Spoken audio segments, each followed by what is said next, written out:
Bonjour, je m'appelle Céline Rouge et aujourd'hui dans ma vidéo je vais vous expliquer comment Dieu m'a aidé dans ma vie. Alors moi je dis Dieu, d'autres personnes diront la voix intérieure, un ange gardien, l'esprit, la force de l'univers, une puissance supérieure.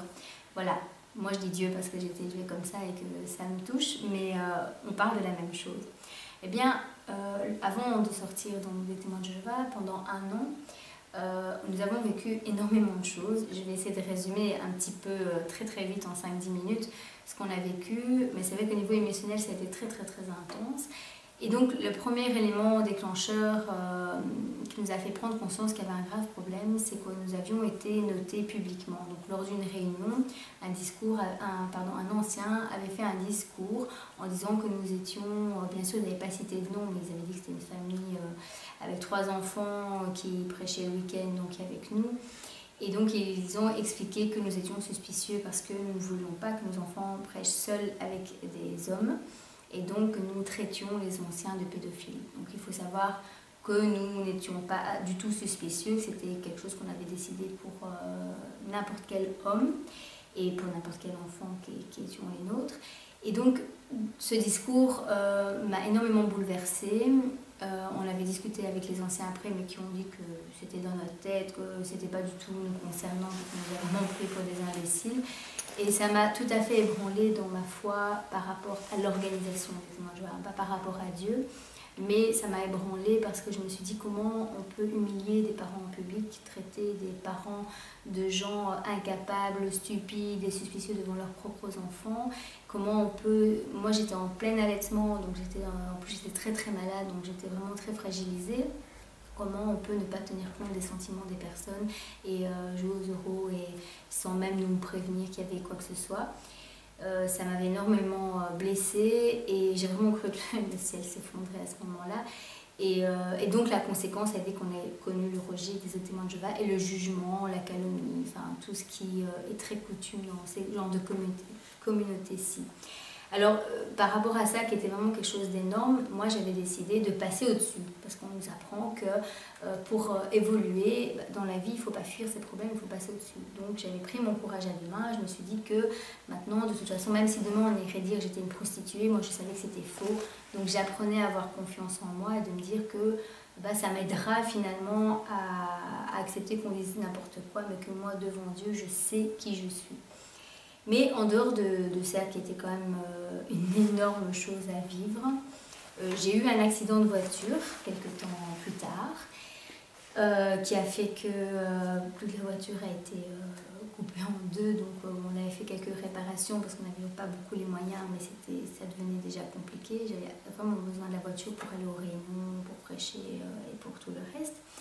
Et donc ça c'était déjà un coup au niveau émotionnel qui était assez important pour moi après ça. Et entre-temps, ma maman me disait qu'elle avait des gros problèmes au niveau des hémorragies et je lui ai dit qu'il fallait vraiment qu'elle consulte un médecin pour aller se faire opérer. Donc elle m'a écoutée, donc ça m'avait inquiétée parce que je suspectais bien qu'il y avait un cancer mais qu'elle ne voulait pas me le dire. Après cela, j'ai ma fille, ma grande fille qui avait énormément de crises d'angoisse, qui ne dormait plus la nuit, qui était vraiment mal dans sa peau, donc j'avais décidé d'aller voir quelqu'un de spécialisé là-dedans et c'était un kinésiologue. Donc je ne connaissais absolument pas cette médecine-là. Bon, j'avais fait des recherches dans les publications des témoins de Jéhovah et rien ne disait que c'était comme eux prétendent satanique ou quoi. Donc j'ai été voir ce médecin qui finalement n'a pas fait de kinésiologie mais a fait de la visualisation. Donc c'est une technique que j'emploie maintenant et qu'en fait on emploie aussi beaucoup chez les témoins de Jéhovah. C'est donc par exemple si vous avez un sujet à faire ou un discours, c'est déjà de faire comme si vous étiez au présent en pensant à ce que vous allez faire. Donc si vous avez envie d'une maison, visualisez que vous avez déjà cette maison. Donc c'est une technique qui peut permettre aussi d'enlever les angoisses et de soulager les peurs des personnes. Et vous allez me dire jusque-là, il n'y a pas de mal. Non, sauf que quand j'en ai parlé à ma maman, elle m'a dit que c'était satanique et que c'était très grave d'avoir été voir cette personne-là. Or, je pense qu'on a tous le droit à l'erreur, même si on va voir quelqu'un qui fait des choses mauvaises, si on n'est pas au courant, il n'y a pas péché, c'est ce que dit la Bible. Mais suite à ça, elle nous a fait une lettre en disant qu'on était en dérive et que c'était très grave ce qu'on faisait. Et je pense qu'elle a aussi écrit aux anciens, en tout cas elle l'a fait après, donc on n'était pas au courant. Donc on était accusés de mauvais parents, d'aller dans la voie de Satan. Donc c'était encore une accusation qui était vraiment très lourde et j'avais beau lui expliquer que non, mais ça, voilà, on était catalogués comme étant, en plus d'être suspicieux de pédophiles, des personnes qui faisaient du satanisme. Donc c'était vraiment très très lourd. Suite à ça, dans les mois qui ont suivi, j'ai perdu mon travail parce que j'avais une grave maladie et je ne savais même plus faire ce qu'il fallait chez moi. Donc mon contrat a été rompu. Mon mari a aussi perdu son travail quelques temps plus tard. Nous nous sommes retrouvés sans argent avec des personnes qui nous réclamaient, il fallait payer le loyer, tout ça, du syndicat. Donc l'organisme de paiement du chômage ne nous payait pas parce qu'il y a des problèmes dans le dossier. Donc on s'est retrouvé avec juste un demi-kilo de farine au moment où on s'est dit, voilà, on avait fait une prière, on avait dit à Dieu, bon ben je crois que là c'est vraiment le moment de vendre la voiture parce que on a vraiment besoin de toi. Donc il faut savoir que là il n'y a plus aucun témoin de Jéhovah qui nous soutenait, donc on n'osait même pas de dire qu'on était en problème puisqu'on était des parias des témoins de Jéhovah en étant toujours témoins de Jéhovah. Et là déjà Dieu nous a énormément aidés parce que quand mon mari a fait la prière pendant le repas en disant voilà, je pense que ce serait vraiment une belle bénédiction pour nous de vendre la voiture, il n'a pas eu le temps de dire amen que le téléphone avait sonné. Et là j'ai dit à mes enfants, ça c'est une réponse directe. Effectivement, c'était une personne de France qui nous a dit qu'il viendrait chercher la voiture dans 2 semaines, mais qui paierait cash, enfin pas cash, mais via le compte, l'argent total de la voiture, sans l'avoir. Et ça nous a permis de manger, de payer nos factures, et ça nous a conforté dans le fait que Dieu il nous aimait, même si les témoins de Jéhovah nous disaient qu'on était des mauvaises personnes, sans nous dire pourquoi, mais voilà. Donc on a déjà été énormément aidés. Entre-temps, j'ai une amie que j'aimais énormément qui se disait Ouint. Donc Ouint, c'est des personnes qui vivent au ciel et qui avaient beaucoup de foi envers Dieu, qui était très malade et qui est décédée dans toute cette histoire sans que j'ai pu lui parler, sans que j'ai pu la revoir la dernière fois. Donc ça a été aussi un coup. Voilà, c'était vraiment coup sur coup. Il y a des fois, on n'avait même pas le temps d'attendre une semaine qu'il y avait une autre épreuve qui arrivait. Donc là, on était vraiment en survie totale au niveau spirituel et psychique. Suite à ça, à une assemblée, une belle assemblée où on disait des très très belles choses et où on s'était dit waouh, une assemblée, donc c'est un grand séminaire qui dure 3 jours qui était à Charleroi. Ça nous avait fait beaucoup de bien d'être à cette assemblée parce qu'on dit beaucoup de choses positives et spirituelles. Et eh bien, il y a un frère, un ami aussi, soi-disant, qui est venu nous voir en disant qu'il avait des choses à nous dire. Alors on s'est dit peut-être qu'on lui a fait quelque chose de pas bien et on va voir avec lui comment on peut rectifier. Et il est venu nous dire, clash comme ça, qu'il n'appréciait pas notre façon de gérer notre vie, d'éduquer nos enfants, voilà, qu'on était des mauvaises personnes, et ça continuait. Bon, je ne me suis pas laissée faire, je lui ai dit écoute, t'es très gentil, mais tu sais, les on dit, ce que les autres disent autour, moi je m'en fiche, quoi. Maintenant, moi je vis juste pour moi et Dieu, et puis si personne nous aime dans la conversation, c'est pas très grave. Donc vraiment, c'était très très très lourd à vivre. Et alors, quelques temps plus tard, ma mère se fait opérer, et mon beau-père coupe tout contact. Donc il y avait énormément de tension déjà à ce moment-là. Et donc ma mère se fait opérer, mais je ne sais absolument pas si elle est toujours vivante ou pas. Et ça a duré plusieurs jours, je crois que c'était 3-4 jours. Ensuite, on a reçu un mail de mon beau-père en disant voilà, est-ce que vous pourriez envoyer un petit message gentil à ta maman. Moi, j'étais hors de moi parce que j'ai dit c'est pas possible de couper les liens comme ça en sachant ce que nous on vivait, que ma mère avait soi-disant beaucoup d'hémorragie et que je ne savais pas dans quel état elle était. Donc là, j'ai eu le retour d'un beau-père très manipulateur qui a absolument pas tenu compte de mes sentiments. Et mon mari, n'en pouvant plus, a répondu par mail que ça suffisait. Il a dit les 4 vérités. Et alors là, eh bien, les choses se sont encore plus engouffrées. Donc on n'a plus jamais communiqué avec ma mère. Et par contre, ma mère envoyait toujours des petites lettres à mes enfants. Et dans les lettres, il y avait beaucoup de manipulation. Je ne sais pas si elle s'en rend compte. Mais par exemple, elle disait à ma fille, tu sais, moi j'ai failli me noyer quand j'étais petite. Ma grande fille qui avait beaucoup d'angoisse et qu'on essayait déjà d'aider. Mais tu sais, tu vas quand même apprendre à nager. Ou alors du genre, on a été en Chine, on a conduit un véhicule, enfin on était dans un bus qui en fait avait failli écraser tout le monde et je trouvais ça très chouette. Je me dis mais elles ne se rendent absolument pas compte de ce qu'elles véhiculent justement à mes enfants. Et donc on avait donné quelques lettres à mes enfants et puis un jour on a eu une réaction terrible de ma deuxième fille qui a dit, parce que c'est un enfant qui a été très très malade et qui a très peur du rejet et qui a très mal vécu tout ce qu'on a vécu dans tout ce qui est rejet chez les témoins de Jéhovah. Et là, elle a dit, le soir, elle a dit, moi je vais prendre un couteau, je vais me couper la gorge. Et là, j'ai eu très très peur et je me suis rendu compte qu'il fallait absolument plus donner les lettres de ma maman. Et donc là, on a fait appel aux anciens, on a dit voilà, on a un gros problème avec notre fille, parce que bon, il faut savoir que chez les témoins de Jéhovah, c'est pas très très bien d'avoir un psychiatre, un psychologue. Alors maintenant, chez les témoins de Jéhovah qui viennent maintenant, ça passe. Mais dans mon éducation à moi, c'était mal vu d'aller voir un psychiatre et un psychologue. C'est pas interdit, mais c'est mal vu parce que ce sont des gens qui manipulent aussi. Donc les manipulateurs connaissent très bien les autres manipulateurs et nous protègent des autres manipulateurs. Donc voilà, et donc moi j'étais vraiment, je m'étais levée la nuit, j'avais rangé tous les couteaux, j'étais en panique totale, je dis ça c'est pas possible que ça nous arrive ça aussi. Donc elle était en détresse et les anciens nous ont dit on va venir. 10 jours passent, toujours pas de nouvelles. 3 semaines passent, et je vais les voir, je dis mais qu'est-ce qui se passe là, on est dans l'urgence, je sais pas comment faire avec ma fille. Bon, maintenant je ne sais pas pourquoi j'ai été les voir parce qu'en fait ils n'ont aucune compétence et on a été aidés en fait par d'autres personnes.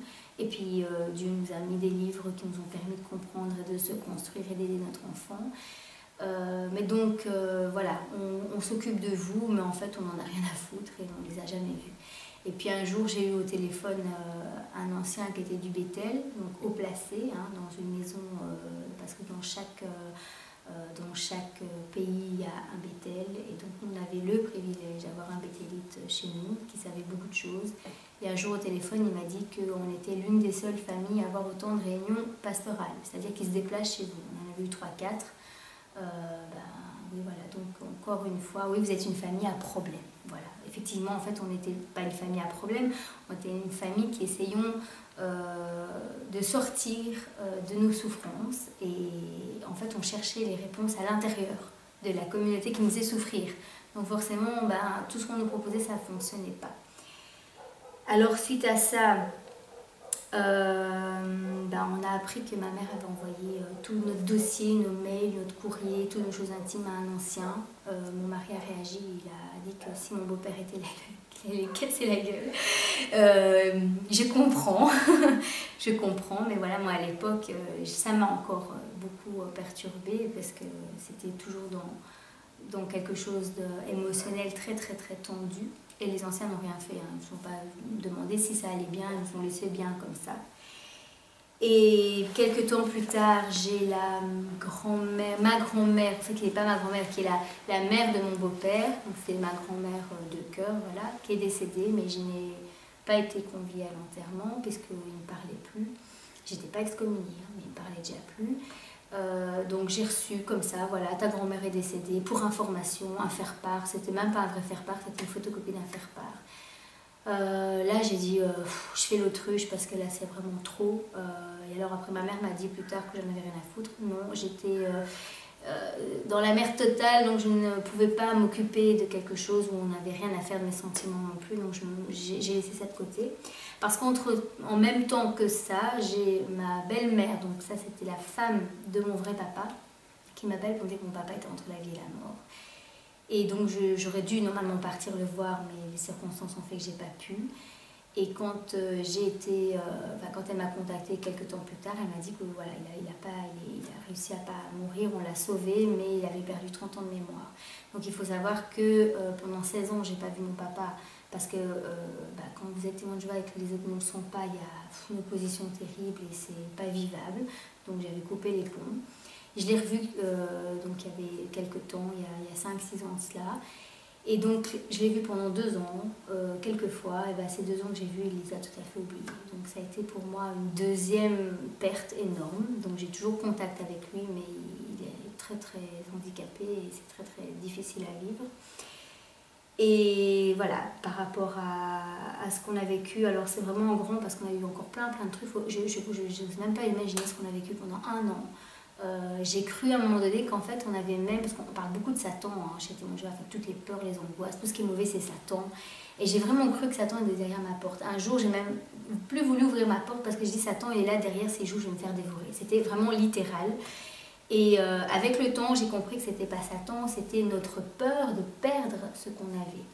Et souvent quand on a peur de perdre, c'est à ce moment-là qu'on perd. Et donc toutes mes peurs de ce que je vivais, en fait tout ce qu'on a vécu c'était nos peurs. Et on s'en est affranchi bien heureusement. Mais il faut savoir que Dieu nous a énormément aidés. Parce que pendant tout ce qui se passait, tous ces événements qu'on vivait, j'avais des contacts avec des témoins de Jéhovah fabuleux. Et Dieu s'est servi d'eux pour me donner juste ce que j'avais besoin. Donc, il y en a qui appellent ça la synchronicité. Bon, on peut appeler ça Dieu. On dit que Dieu, c'est le hasard. On dit que le hasard, en fait, c'est Dieu qui passe incognito. Les coïncidences, des signes, voilà. Et donc j'ai une amie qui est très, très chère à mon cœur. C'est une amie qui a un peu remplacé ma maman, qui s'appelle Corinne, que j'ai beaucoup aimée. Et un jour, on a discuté des heures dans la voiture et elle m'a dit, écoute, moi, il y a un livre qui m'a énormément aidée, c'est La prophétie des ondes.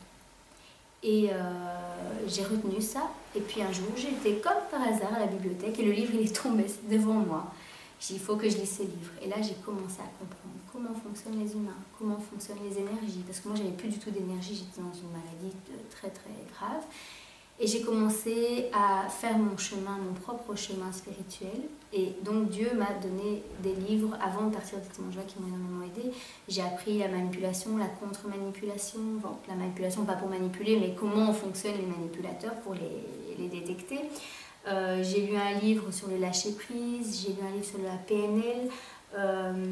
Maintenant j'en lis un sur les jeux de pouvoir, mais il y en a un qui m'a énormément aidé aussi, c'est La liberté chrétienne, qui a été écrit par un frère qui était 60 ans chez les Témoins de Jéhovah. Et il a été au Collège Central, donc il est dans les plus hautes sphères, donc il sait de quoi il parle. Et tous ces livres sont arrivés au moment où je me posais la question. Et paf, les livres se sont mis devant moi. Alors ce qui est très comique, c'est que quand les Témoins de Jéhovah, on doit lire beaucoup de publications. Et j'arrivais de moins en moins à lire.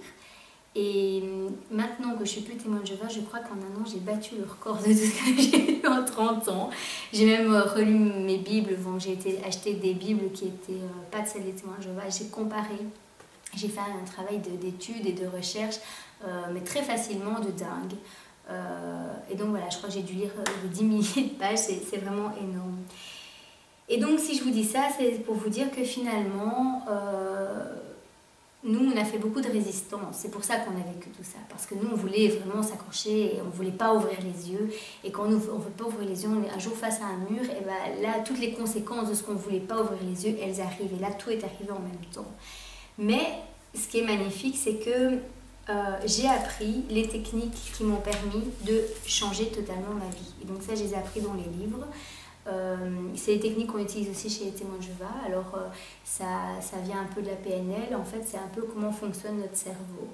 Et dans ce fonctionnement, il faut savoir que quand on se fixe un but, donc par exemple moi j'ai pour but d'être heureuse, ensuite on met notre décision dans l'affirmation, donc on prend un verbe d'action dans l'affirmatif, on dit toujours je, on n'attend pas que les autres changent.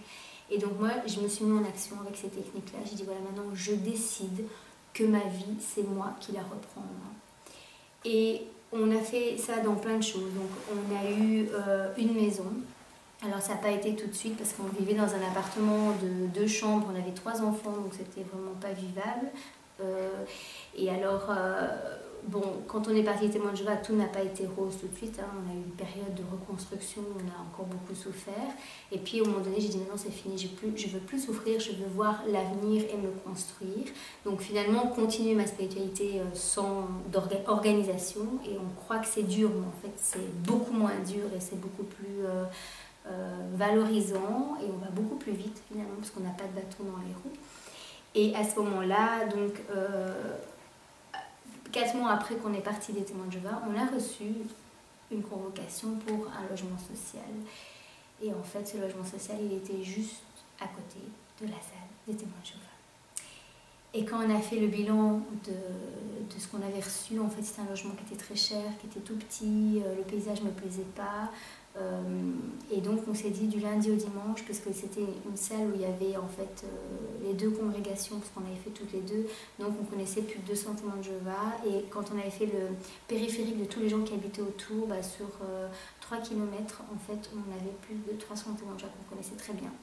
Donc ça veut dire que où qu'on aille, on en verrait tous les jours. Et pourquoi c'était problématique? Déjà on était en dépression parce qu'on était parti, qu'on avait tout perdu.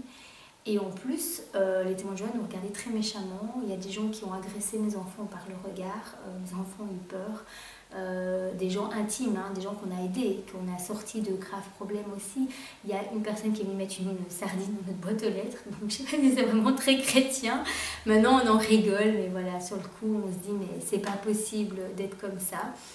Et donc on aurait été harcelés d'une manière passive puisqu'ils ne peuvent pas nous parler, ils changent de trottoir. Ou alors il y en a quand ils nous voient, ils prennent leur enfant et ils partent de l'autre côté comme s'ils avaient vu le diable.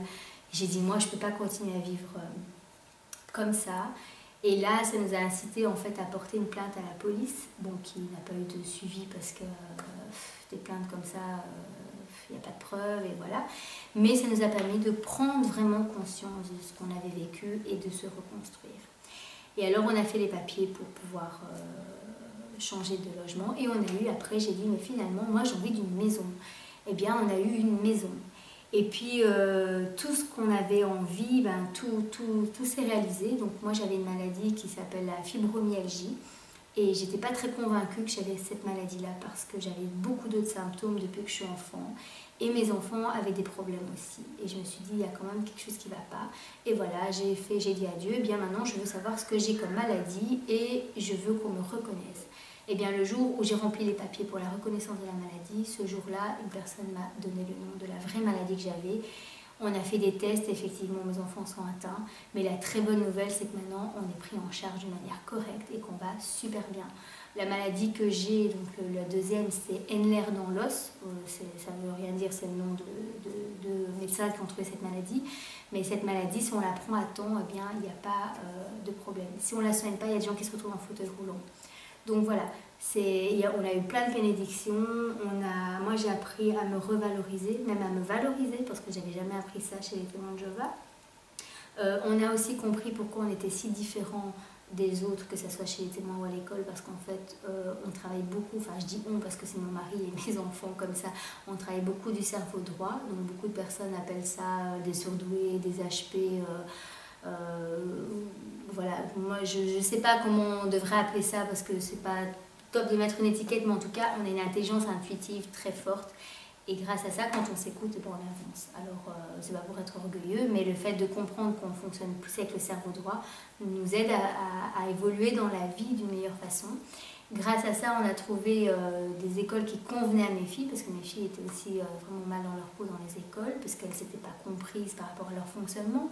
Donc, toutes les questions que je me posais depuis 20 ans, eh bien, en sortant des témoins de Jéhovah, je les ai trouvées. Alors, questions que je me posais aussi dans la Bible, ça on en parlera une autre fois, eh bien en priant, en ouvrant ma Bible, en comparant, simplement je les ai trouvées aussi. Bon, des fois on lit et puis quelques temps après l'esprit nous révèle les choses.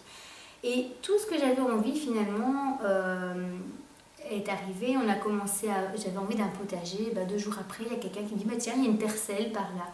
Donc tous les désirs de notre cœur qui étaient des désirs légitimes, de toutes les souffrances qu'on a vécues, tous les sacrifices qu'on a fait pour cette organisation qu'on croyait servir Dieu, au lieu de se dire j'ai perdu mon temps, on s'est dit maintenant on prend du temps pour nous. Et en fait en prenant du temps pour nous, on évolue tant au niveau psychique, physique qu'au niveau spirituel. Et on évolue beaucoup plus vite au niveau spirituel.